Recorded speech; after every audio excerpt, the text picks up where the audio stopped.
Hello everyone, my name is Preston Dennett and welcome to a new episode of UFOs and the Paranormal. Got a very special episode for you today. This is something pretty different, I think. The title of this episode is ETs Teach People to Levitate. And yes, this is actually a thing. UFO contact can be incredibly spiritually and psychically transformative. As a general rule, people who have contact experience a large variety of paranormal and psychic events. People who have contact often come away from their experiences with a whole range of abilities, everything from astral travel, past life recall, healing, remote viewing, mediumship, all kinds of things. And among these is the ability to levitate. And I'm not talking about people being lifted up by beams of lights from UFOs. This is an innate, natural human ability. I did write a book about human levitation. It's been well verified in a laboratory setting. Cases occur all over the world. They reach back thousands of years, actually. There are well over 330 documented cases. So my point is, levitation is a thing, but there is a connection between having UFO contact and the ability to levitate. I've got about a dozen cases I'd like to share with you today, some of them involving high-profile figures in this field, such as Whitley Strieber and Stephen Greer and others. I've also got a very special treat, a first-hand interview with Dolly Safran, subject of my book Symmetry, where we're going to talk about her experiences with levitation and how it's connected to UFO contact. Of the dozen cases that I'm presenting here, I suspect this is just the tip of the iceberg, because most people aren't talking about this. This is quite a fantastic experience that people have. And it's one thing to talk about having experiences with ETs and UFOs, and quite another to tell people, guess what? I flew. But this is happening, and each time I talk about this, I actually hear more cases. So I've got a lot I want to share with you, and let's just get started. The first case I'd like to discuss comes from French ufologists Aimé Michel and Jacques Vallée. And the main witness is an anonymous medical doctor identified only by the pseudonym Dr. X. But he did appear on French television, so here is his picture. And his experience is really quite interesting. It was the early morning hours of November 6, 1968, when Dr. X was woken in his home in southern France by the cries of his infant son. And walking into his son's bedroom, he saw bright flashes of light coming from outside, and looking outside, he saw two large, glowing, disc-shaped objects hovering outside. These two discs merged into one, which then turned onto its side and sent a powerful beam of light into his house. This was followed by a loud bang, and the disc disappeared. At this point, the doctor returned to his bedroom and, very dazed and tired, went straight to bed. And the next morning, he had largely forgotten what happened until he tripped down the stairs and it all came back to him. But his wife did notice that there were strange things going on because he had an ankle wound on his ankle. He had been chopping wood with an axe a few days earlier and gashed his ankle real bad. And this wound was completely gone. It was scarred over, the whole deal. And furthermore, he was suffering from partial paralysis from injuries suffered in the Algerian War years earlier. And this was also gone. He no longer walked with a limp. He was a professional piano player but had to give it up, and he could play piano again. So he was healed of two conditions. And that's not the only thing. I think what is important here is what happened a few weeks later. As Jacques Vallée writes, and I quote, "Finally, there is the matter of the paranormal phenomena that now take place around them. Coincidences of a telepathic nature are frequently reported, and the doctor has, even on at least one occasion, experienced levitation without being able to control it. According to Aimé Michel, this actually happened twice. The doctor also reported weird problems with watches and other electrical equipment, which is common among contactees. But yeah, the doctor floated right up out of his bed and right up to the cathedral ceilings, which were quite high up. It happened twice, and on one occasion he happened to be holding a piece of flypaper in his hand, which he went all the way up to the ceiling and stuck it on the ceiling. So he was able to verify this to a certain extent when his wife saw this flypaper stuck to the ceiling. And this is just one case of a contactee who levitated following his encounter. There's something about an encounter that is very spiritually transformative. And the second case I'd like to cover comes from Whitley Strieber, author of the record-breaking bestseller Communion and many other books. He's very well known in this field as being a UFO contactee. But on the evening of July 18, 1986, Whitley had just closed his eyes and lay down to sleep in bed when he heard his sheets rustling strangely. He opened his eyes and received an incredible shock. And I'll just quote him directly as he talks about this experience of levitating. As he says, "I was disoriented by what I saw. The first thing I was aware of was that I could see my hands straight out in front of me as if they were pointed up at the ceiling. The ceiling had changed remarkably. It is a raw pine ceiling, slightly angled towards its peak, following the cant of the roof. Now, however, it appeared flat, and there was what looked like a huge rectangular appliance hanging from it. I lay there staring blankly at the scene before me. After a moment, I realized that the big rectangular object had a woman stuck to it. I had the horrible feeling that the whole thing, woman and all, was about to come off the ceiling and fall on me. Then I realized there was a quilt on it and sheets. Our quilt, our sheets. Beside the woman was an empty place. The scene resolved itself. It was our bed. The woman was Anne. Suddenly I comprehended that I was on the ceiling. I had somehow been pulled up against the ceiling."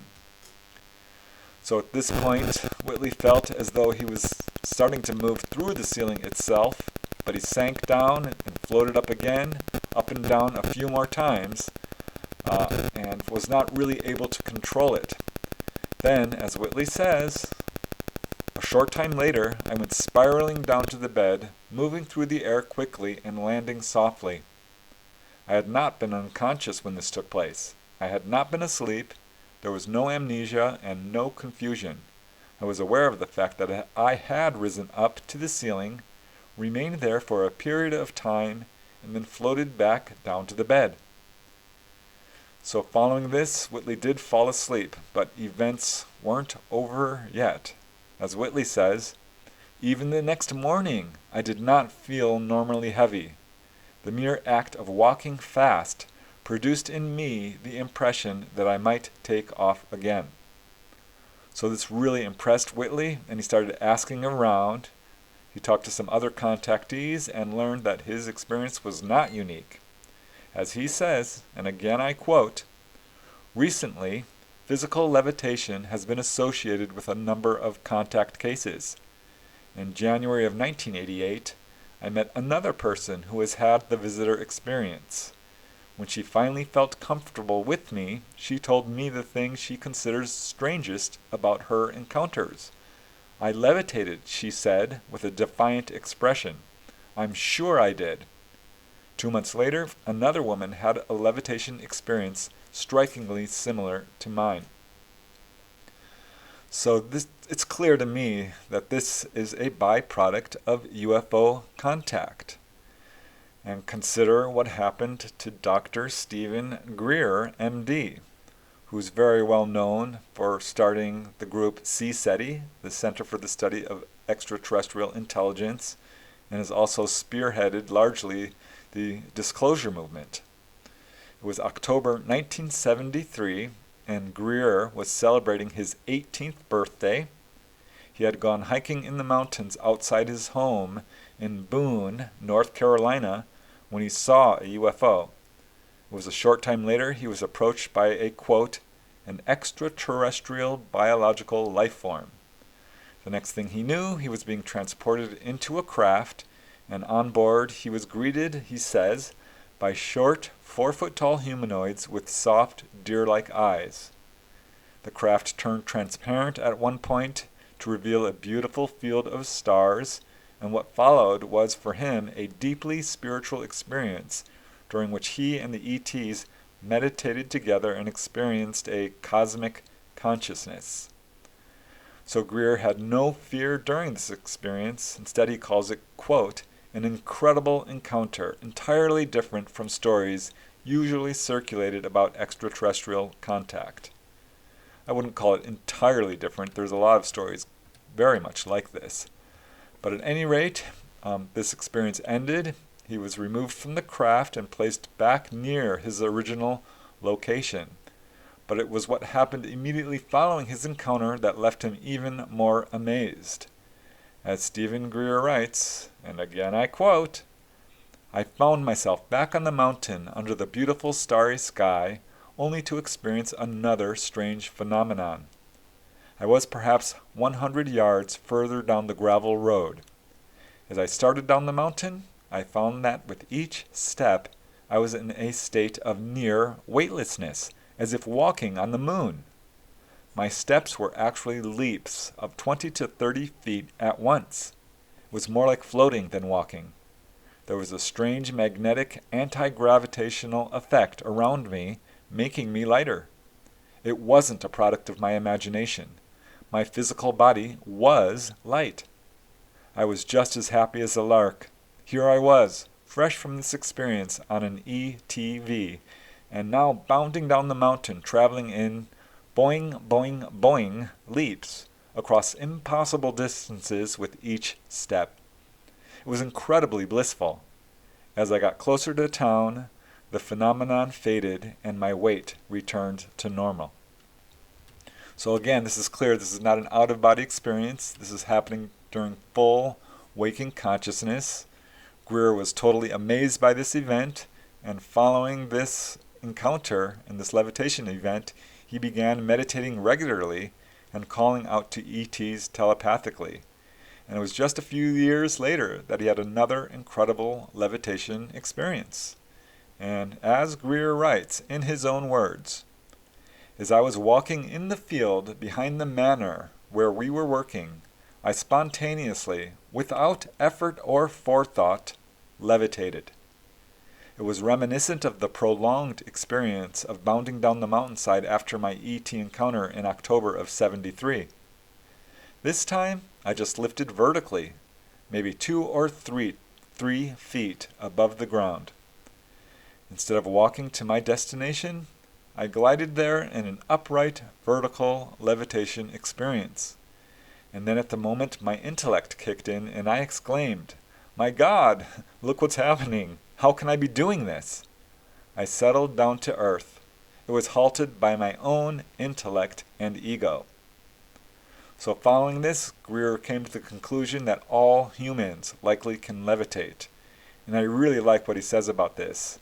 As Stephen Greer writes, ultimately, it is recognizing and embracing the power of God within each of us.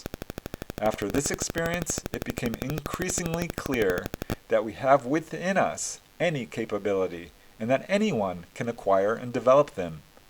There is sometimes a tendency by people involved in various spiritual and religious groups to put people who have this level of experience or knowledge on a pedestal, as if it's unattainably unique. It's not, and that's very important to understand. It is, in fact, a disservice to the nature and potential of humanity to idolize something that should be understood as the birthright of everyone. I totally agree. Anyone can do this. You don't even need to have UFO contact. It just gives you a boost. And I was able to interview a person firsthand who had this same experience. This comes from a gentleman called Maurice, who had an experience when he was only 10 years old. He was taken on board with his sister.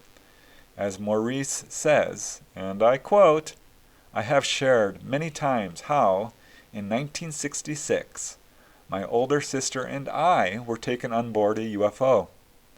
After we were back, we were in the basement jumping over a mattress on the floor. We were able to go so high we nearly hit the light bulb on the ceiling. Then I set up an obstacle course in the yard. I found it easy to run and leap over things like sawhorses and such. The ability of levitation shortly after being brought back stuck in my mind for years. So yeah, I believe wholly that we are able to develop abilities like this." And this may sound uncommon, but I don't think it is. Bud Hopkins, the author of Missing Time, Intruders, and other books, does have several cases.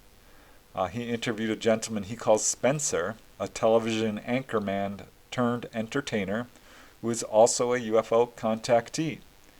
And Spencer told Hopkins that there was a short period during his early childhood when he was able to levitate repeatedly. He called it, quote, "the floating stage." And Spencer told Bud Hopkins that his many flights took place exclusively on one particular staircase, usually when he was running. As Spencer says, "I'd hit the landing, and I swear to you that I'd float up over that landing. Sometimes I thought I'd hit the ceiling, but then somehow I'd end up at the bottom of the stairs without ever having walked down them. At a certain point in my life, it happened a lot. I didn't make anything of it. I just thought I was at, the floating stage. I didn't know.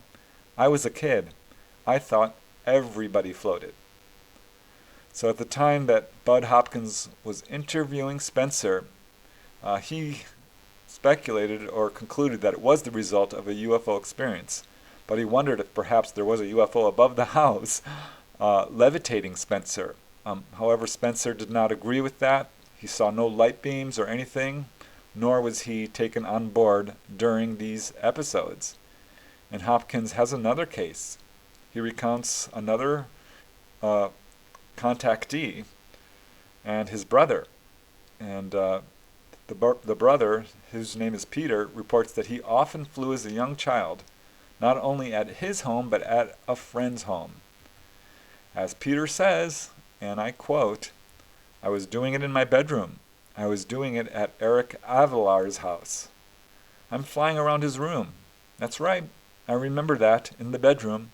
I can even tell you what it feels like. I honestly do remember floating around in our bedroom and also over at Eric Avelar's house, floating around their house. It was a kick. I know what it feels like to be flying around. I'd be way up there too. I'd be almost to the ceiling. But I don't think I was steering or in control." So quite a few cases. I did interview a lady, a family friend by the name of Mary Frank, who had this experience as a young child.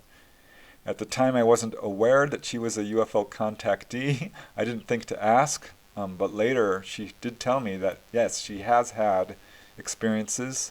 They're quite personal to her. She doesn't really want to get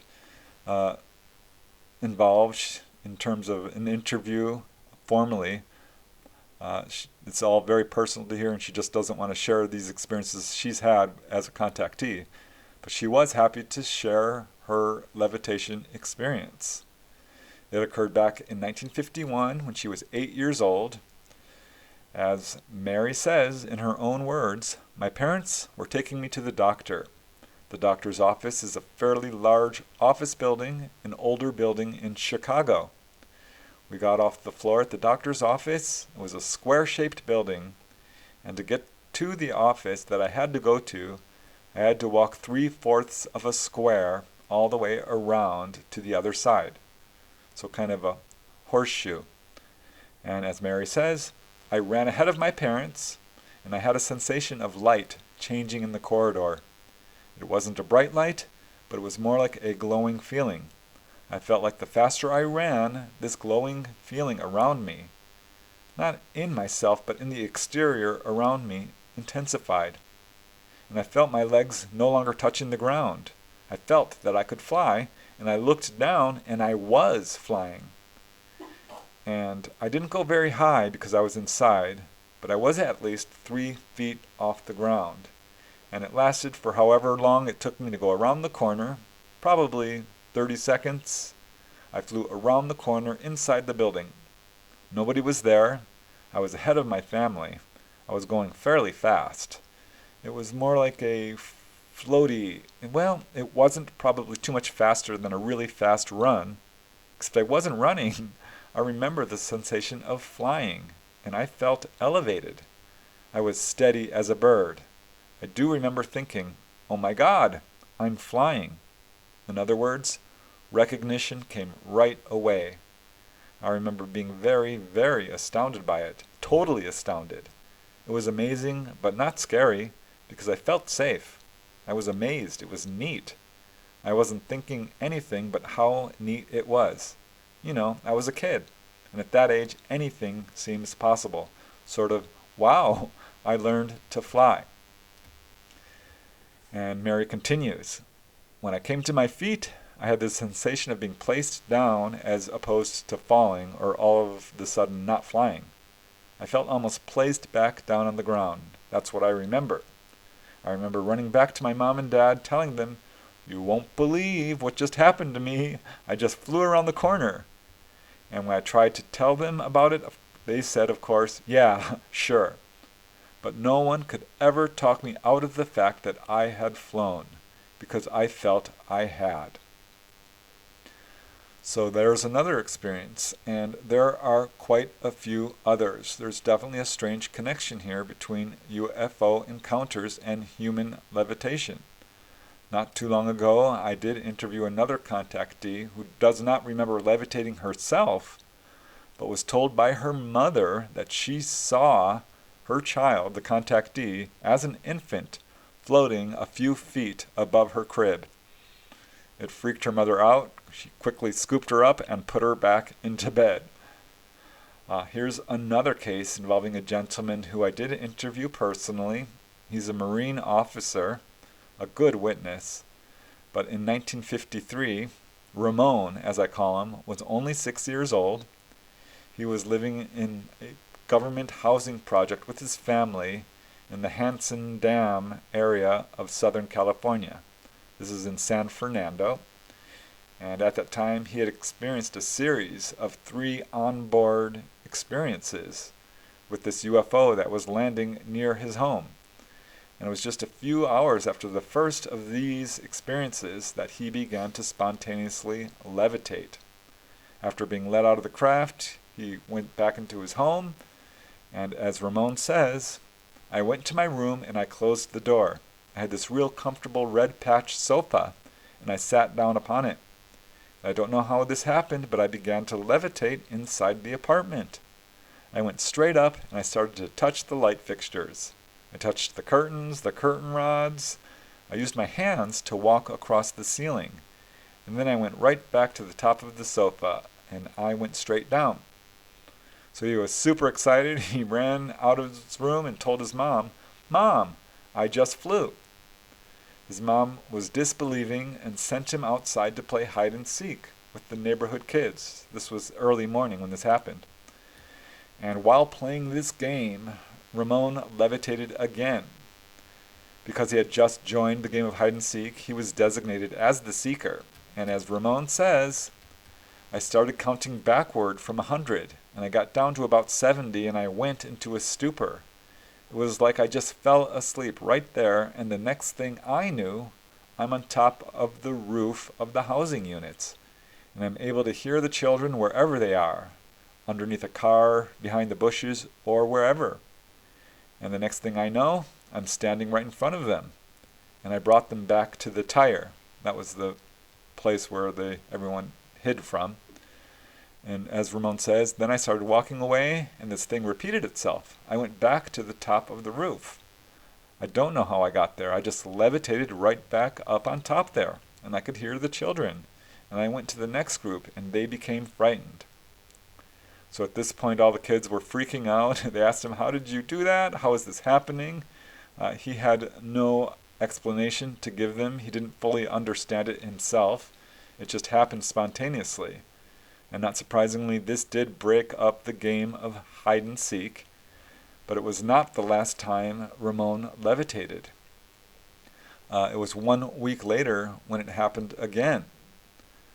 He was in his home, and normally he would be outside and go playing, but he felt himself falling into this trance again, and moments later he comes out of his trance and finds himself standing on the roof of the building. And there was a small crowd of people below him saying, "Don't move, stand still." Mind you, he's just a little kid. But there was no way to get up onto this ceiling. It was locked. They had to call the firemen. A fire truck arrived. They sent up a ladder and quickly carried him down from the roof. Nobody asked Ramon personally how he got there. Instead, the fire chief approached his parents and asked, "How did your son get up there?" And they had no explanation. And the only access to the roof was locked. It was impossible for Ramon to be up there. So that was his last experience that he recalls, but later he would have many more encounters. And yeah, the more I talk about this, the more I hear. In fact, Ray Hernandez, who's quite well known in this field, I was doing a podcast with him, and I brought this up. And he says, "Wow, I'm glad you mentioned this, because I did talk to a contactee. It's a good friend of his by the name of Alberto Fernandez from Florida, who's had repeated contact his whole life." And Ray Hernandez was speaking with Alberto, and Alberto told him that he did have a levitation experience. Alberto doesn't remember it. It turns out he was asleep, and his wife woke up next to him and found that Alberto was floating above the bed about 3 feet, sleeping. This is a category of levitation I call sleeping levitation. There's quite a few cases, but this is one that's absolutely connected to UFO contact. And I think another case which is really interesting is when I was doing another interview with a podcaster who I won't name, but we started talking about this subject, contactees who have levitated. And he was so amazed. He's like, "I'm so glad you brought this up, because I never tell anybody this. No one would ever believe it. But since you brought it up, I will tell you."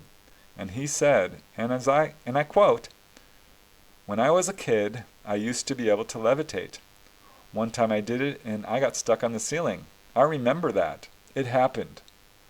So this is absolutely a thing.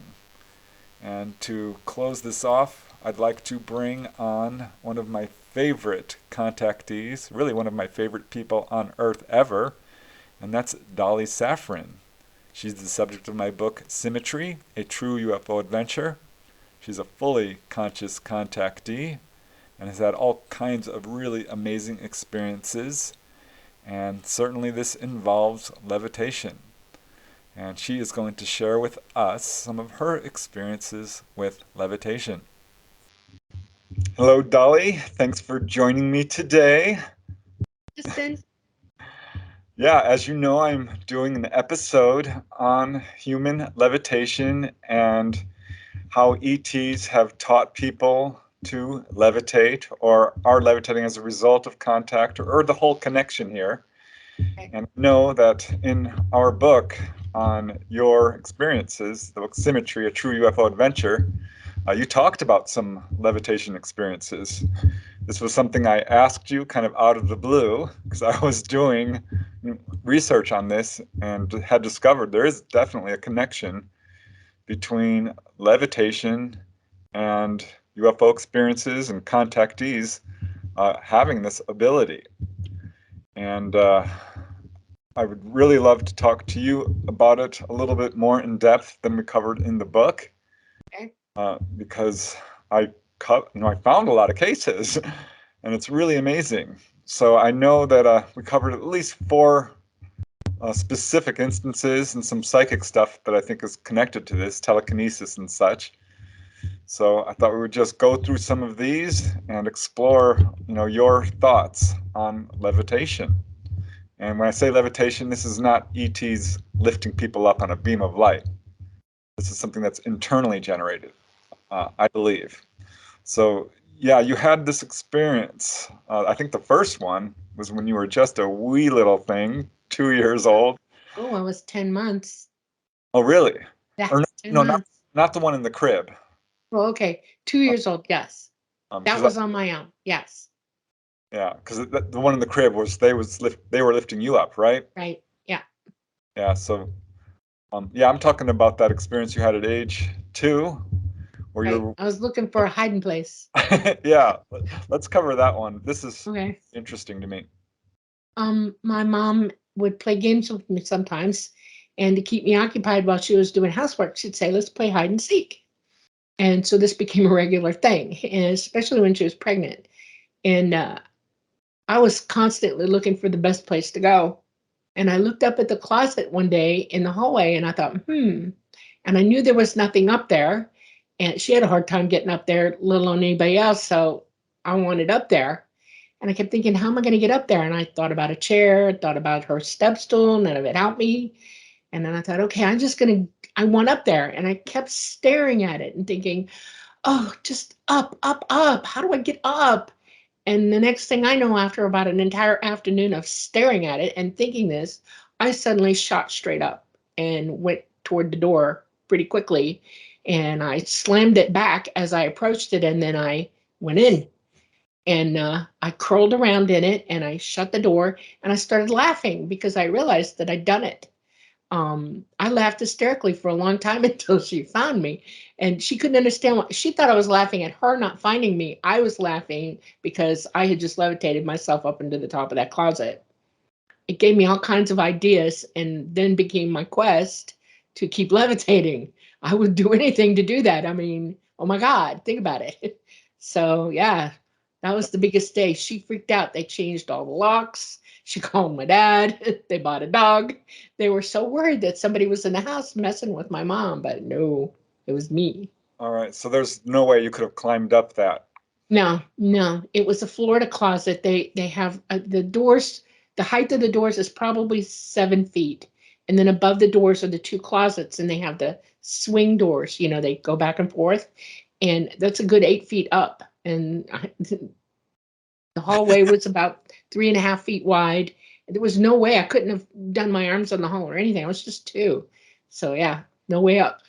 So at that age, were you thinking that this was unusual or a natural thing, or no? I It was natural for me. In other words, this I was experiencing something that I felt normal to me. I don't even know how to think about it any other way. I've thought about this over the years. This is just normal for me. I think we all have this ability. I really do. I You know. just have to work at it. Yeah, I mean, Yeah. in my book, Human Levitation, I found 300 cases stretching back 2,000 years. It's in all cultures. And yeah, it's particularly prominent among people who are spiritual, I guess would be a way of putting it, nuns and monks and medicine men and so forth. But absolutely, children comprise a good portion of cases because I think they're still kind of awake or connected to these. Well, I didn't know I couldn't. Let's put it that way. I Yeah. think that does a lot to people. If you think you can't, you don't. And So, I didn't know I couldn't, so I did. and when you did this, was it like just willpower, I guess would be the way of putting it, or how did you feel Um, like you, how did it, My mind mechanism? okay, what I've learned since that happened is that my mind is capable of my who I am, the entity me, not the body me or the mind physical mind me, but my consciousness is capable of altering my situation. In other words, I think that once I can move my consciousness up and out, almost like an OBE, my body follows me wherever I go, if I will it. Okay. And there's energy in our bodies. I call it prana. That's what I was taught that it was. And that energy goes with me and it literally pulls my body up. It lifts it up. It has that kind of power and it would lift me up. And it's still, when I levitate and can levitate, that's what's happening. My consciousness is leaving my body, but my body is following me because I'm willing it to. and it's an altered state to be in, and you can reach it. You can. Well, that's exactly how people have described it. Other people who I've, interviewed or researched describe it exactly like that.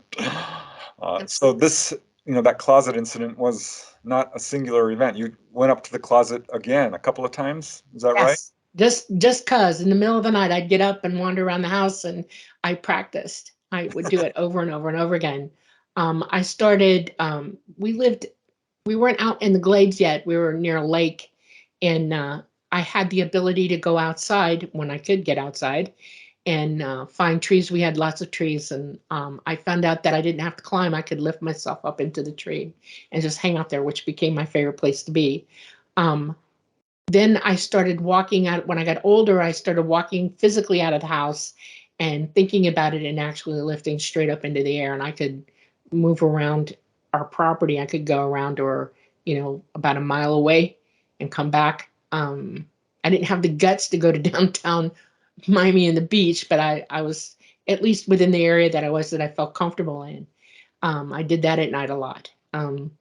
I had a habit of going down the hallway, the big long hallway in our ranch, and going up the walls to the ceiling, and I'd flip over and put my footprints on the ceiling because it drove my mother insane. I'd get my feet dirty and leave prints.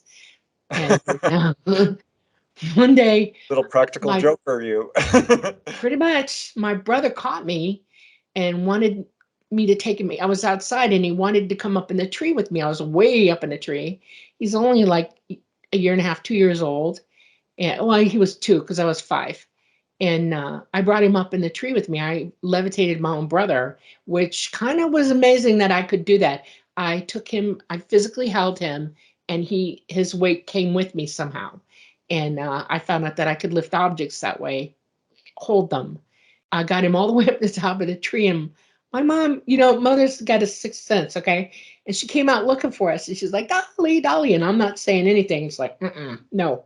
And she looked up, and there we were, and she freaked out, and I had to put him back on my chest and make him hold on to me and come back down, and I was reverse levitating. I was coming down really slow because I was afraid to kill him in front of her, and she threatened me after that, never, ever, ever again take him anywhere like that. Don't do it. I think it dawned on her because it's a 150-foot tree, and I was 5 years old and he was 2. There's no way he could have climbed up there. I lied to her and said I helped to teach him to climb. There's no way. And it dawned on her, and she started looking at me funny after that, like, So all our activities got put in this garden they had, and we got left in there with high walls around us. And she figured we'd be safer that way. So when you're I've up there, done, yeah, in the woods and stuff doing this, was this something you yeah, I would, yeah. privately, because you knew it would, you never like showed it off, is what I'm guessing. No, I kept it to myself. People would freak out. My mother's reaction convinced me that there's no way I was going to show this to anybody else after that. She made me feel different to the point that, wouldn't let anybody see. I would go out in the woods. We had tons of trees in the glades, and I'd get up in a tree, and I'd not be happy with that tree. I'd go to another tree, and I could levitate over, just eject myself over and get in it. Um, So we were like going woo woo. I mean, this was like Pretty fun. much. Yep. Yeah. I got to liking willow trees. I could sit in the top of a willow tree just fine and things like that. And I also found out that I could skim water. We lived on lake system, and yeah, I'd go out about 20 feet and come back, and it's not walking on the water. You're skimming. You're just going across, In other words, you've levitated up and you're going across and come back. I also think Water this is was a weird situation. Huh? I also think this is connected to, how fast you can run. Because one lady I interviewed who had levitation experiences as a child was the fastest runner in the neighborhood and could outrun all the boys. And she says, I actually was kind of, I don't know how to describe this, but I was levitating. This is called running levitation. This is a thing Yeah, that I think American. about this. Yeah, I think about this is true because I was a gazelle, and I got approached when I was in elementary school by a man in a trench coat and a hat, carrying a stick and like a cane, and my best friend was with me, and we were walking home together, and uh, Oh yeah, we covered this in the book. I remember yeah, this. Yeah. I jumped 4 6-foot fences in a single bound with no trouble. And I was only like 7 8 years old. And I think I levitated somewhat to do it. I have instances where I emergency protect myself. When I was in my 20s, I was painting the staircase in our house in Atlanta. And I had the cans and I was going back down to get the lids. And I walked right off the top step and screamed because I knew I was dead. And I mean, I screamed and I slowed down my descent and I turned the corner at the bottom of the stairs and landed on my feet screaming. My dad came running in there. "Ah!" He thought I was dead because he heard the cans clanking in my hands. And I only dripped the paint a little bit. I mean, it shocked me that I could do that without thinking about it. So, yeah.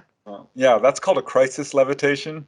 Yeah. There are a number of cases I've researched where people have fallen and floated down. That happened to Robert Monroe. Crossed Oh, the wow. on the stairs, floated down. Happened to him twice. Once he slipped on ice and Wow. floated down like a feather. And Yeah. Robert Monroe is, of course, the out-of-body guy. And this is 100%, I think, connected to a person's ability to do astral projection. And I know that you've had a lot of experiences with that. Yes. So I think that that is Hand what. in hand, I really believe that because you're lifting your consciousness out of your body. Okay. And that's the process. You're leaving your physical body, but when you levitate your body with you, you have to change it somehow. And I think that's what's happening. You go into an altered state and it comes with you. And I think your consciousness is capable of creating that situation. I really do. Because the energy of it surrounds your body. It's the prana, and it just lifts it up with you. Yeah, it's funny. I have a lot of cases of people on the staircases for whatever reason. And I think because it yeah, provides an opportunity. But you yeah, also did a few times you would jump off the roof and do this. yeah. My dad was an airborne ranger, and he used to jokingly teach us how to land. We did the jump, tuck, and roll, and on the ground. And I was very athletic, and I was very gymnasticy. I guess that's not a real word, but I could somersault and do all kinds of stuff. And he wanted me to learn that for some reason. And I took it to the roof. I could get up on the roof via a tree or the antenna on the house, and I would go. Our roof was almost flat. It's Florida, okay? It had a little bit of a tilt, and I would go to the middle of it and run down to the edge and go straight down, and I'd jump, tuck, and roll. And but I was slowing myself down. I wasn't really hitting hard at all, and it was hysterical. And I'd do it over and over and over. It became a joke. My mother didn't like it very much because she could hear me going boom, boom, boom, boom, boom down the roof. And then I had another habit. I would be in the living room, standing there watching TV, and I would just let my body drop, and I would hover just before the ground and put my hands out and stop. And she caught me doing that twice, and she couldn't believe I could do it. She's like, I tried to teach my brother. He didn't quite get it, but he tried. And yeah. So this was a thing that was pretty prominent during childhood, but did it fade as you got older? Um, There's a funny thing in your brain. I'm earthbound and I'm older. And the older I got, because I've had so many accidents, falling and getting hurt, that plays with your brains. So height, levitation, that kind of thing, I tend not to want to go there anymore. I think if I was in an emergency situation, I could probably do it no problem. I'm more telekinetic now than I am that way. But when I'm with ET, it's a whole nother matter. When you're in an environment where everybody's psychic and everybody's using that energy and everybody's amplifying it, it just comes naturally. And when I'm on board, I can pretty much do whatever I want. And yes, I levitate a lot. They all do. They don't really pad down on anything. They levitate. So yeah. Yeah, well, just backtracking a little bit in terms of crisis levitation, you falling down the stairs. There's a lot of cases where people are in an emergency situation. I mentioned Robert Monroe, but I'm thinking of all the people who've lifted tractors or cars off of their Yeah. loved ones. Right. Exactly. It takes quite a bit of mental power to do that. Yes, you can. All right. It's not your body doing it. It's you. It's your consciousness doing it. Yep. And when you're on craft, so I hear this a lot from people. They're like, I was floating around. So this is them doing it, you think? It's just because they're in that You're environment. being engaged. Yeah, your pineal gland, when you activate it, it's like when you open your eyes, you have sight. When you're psychic, your pineal gland, you can turn it on and off at will. In other words, I can ignore it when I want to, or I can have it on when I want to. It's a reflexive action. And so I think I'm more on. I'm constantly on. I'm constantly being psychic when I'm with them, and it just amplifies. In other words, I'm getting them, they're getting me. I'm able to do all of this. It's really weird. Well, the And reason I say that is because this is, the cases I've collected are usually people levitate right after coming off the craft, and they're yeah, still floating around. yeah, you're still messing with it. That's right. Your pineal gland is still operating wide open. That's right. Oh, You know when it's happening because everything around you changes a little bit. I see energy more frequently, more clearly when I'm wide open with them. When I'm here, like I see energy, but not like when I'm with them. I see your aura here. I can see the energy surrounding you. I can see the energy of all the objects. I don't really see flat surfaces at all. People tell me, "Oh, that's a beautiful color," and I'm looking at it and I'm thinking, I'm not sure about what I'm looking at because I don't see that. I see the energy of it and it supersedes what you're looking at. So yeah. But when I'm with them, it blooms. It goes way off the charts. So and you also mentioned just offhand, because I didn't get a chance to put this in the book, that the gray babies when they're born are floating above their cribs, yeah, little beds. yeah, that's So, natural ability right there. Um, so they're fully activated. I mean, this is something they can do easily. And so when we see right, the grays right, floating around, or the ETs in general, it's right. because they're doing it psychically, not necessarily Right. And mamas up to it too. Mamas are able to float their babies as well. And it's a cooperation between mother and child. I really believe that. Okay. When my daughter was a little baby, um, I used to, I woke up, I was breastfeeding. I was an older mother when I had a daughter. Okay. And I woke up breastfeeding and I was sitting on the couch and I jerked. And I thought, oh my God, what if I drop her? So I'd sit on the floor with her and put blankets down and everything and pillows and everything.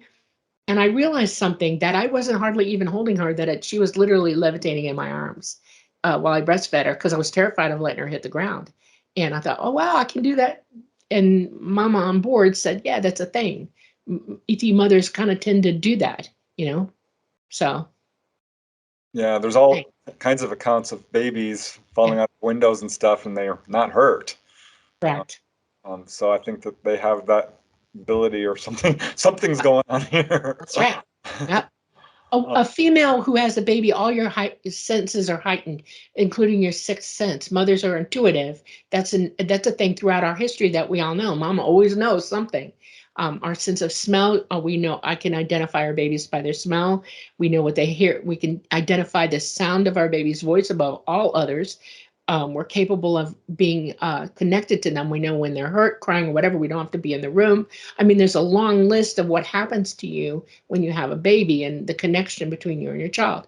And I've questioned growing older, in my 30s and 40s to ET explain that. And they said that you're naturally using your own innate ability to assist you. And that's how we need to start learning to think about this. That this is not something that we pick up and put down easily. It's natural to us, and we should be using it. yeah, And I totally agree, and that's kind of why I really wanted to do this episode, because this is one of the main uh, ET agendas, I guess, would be a way of putting yes, waking right. us up to our own. And I won't call them supernatural; they're natural Very abilities, and this I think is connected to a lot of different things. Like I said, astral projection, but precognition and healing and remote viewing. And I also wanted to touch on telekinesis, because my sister-in-law, who you met, when you visited my hometown of Topanga Canyon, did see Grays face to face. And this is not Kisara, this is my other sister-in-law. right. And she, had seen UFOs, seen Grays face to face, had past life recall, out-of-body experiences, but had an experience with telekinesis, where someone threw a coin at her and she said, no, put her hand out and it Oh, turned a right yeah. angle and went into the wall and thunked into the wall hard. And that was telekinesis. And I know you've had a couple of really cool experiences with that. I was wondering if you could touch on that, like the one with hat boxes coming out of the closet, and another one at school where you moved a book. Yeah. The hat boxes, I was really small. I was probably about 5 years old. And one of my aunts had come over, and I have a cousin who is a, a, a very loving, sweet human being, but her IQ is not okay. And my aunt was yelling at her for some reason, and I was upset with her. You don't pick on my girl, okay? I loved her, and she was really yelling at her. And she came in. She came in my room running away from her mom, and her mom followed her. Well, my closet door opened where my mother keeps all her hat boxes, and they just flew out straight at my aunt's head. And screaming ensued. People started vacating and scrambling and running, and I was just sitting there going, "Yeah, don't do that anymore." And my mother just glared at me like, "Don't do that again," And my aunt didn't come back for a whole month after that.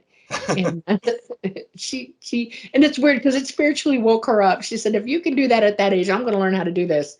And she was very spiritual after that, which made me happy as all get out. She became very, very psychic, and she learned a lot about life. And I kind of feel responsible for that. I was glad. And another incident which had just tickled me because it was really cool when you were at the university. Library in downtown Miami on Bayfront Park. It's a big library there. You were like 12 or so? Yep. And well, yeah, 12. And I was sitting in the library. My father used to take me down there because he had to do research, and it's that big a library. And he just turned me loose and say, "Stay here. I'll be back." I'm like, "Okay." And I would get reference books because you can't take them home. And I'd sit there and read them. They're huge, medical books, engineering books, anything I could lay my hands on. And there was this huge medical book that I really, really wanted, and it was already out. It was laying on the table. Well, these tables are huge, and they're backed up to one another. So everybody's sitting around them, and it was just too far for me to go get. And I was leaning, I was trying to grab it. I was like, "Oh, I can't believe this." And I put both hands out. I was like, "Come to me." And it did. It slid right across the table. And I looked around to see who saw it happen, and nobody saw it. And I was like, "Oh." And I ran, I took the book, and they have this room there it was like the 60s, okay? And it was this like hippy dippy room with candles and hanging things and big old bean bags on the floor. And I sat on the floor with this book, only I put it about 3 feet away from me. I'm like, "Come to me, come to me, come to me." And it started doing it over and over. And then that was it. When we left, I went home that night. I was like, "Come, let me have this. Let me have that." I just worked on it all the time. It's like, once you learn how to do that, you can't stop. It's a thing. It's like walking. Babies who get up and walk, they're going to walk. So, yeah. Yeah. Well, telekinesis has been proven in a laboratory setting, as, by the way, has levitation. I don't think a lot of people know that, but it's been scientifically verified. Yes. Right. I know of at least 3 different occasions. 4. Right. The most famous one that is the one that you wouldn't think of as telekinesis, but it's dead up telekinesis. They put a woman in Russia in a chamber, locked her in, sealed it, pressurized it, and all they had in there with her, she sat in a chair, and there was a device that gave a full spectrum ray of light. Okay. It was a white light, and what she did, the first thing she did was she spread the light. She prismed it. The light just spread into a rainbow. And the next thing she did was she totally bent the light down. And that is telekinesis. That's Nina, if I'm correct, it's Nina Kulagina. Yes. Because she was really good at that. Yes. And you had another incident, and I'd love to talk about this because you recently gave me the wonderful opportunity to talk to someone who could verify your story. Again, Yes. I've done this several times, which is your ex. And he said, "Oh, yeah." He started verifying all the weird ET incidents and stuff. But you were like, tell me about the incident where you guys were having a little bit of a disagreement. Yeah. And we weren't happy. And I was very angry with him. And I have this big wooden shelf on the wall, and it had all my little Holly Hobby figurines on it.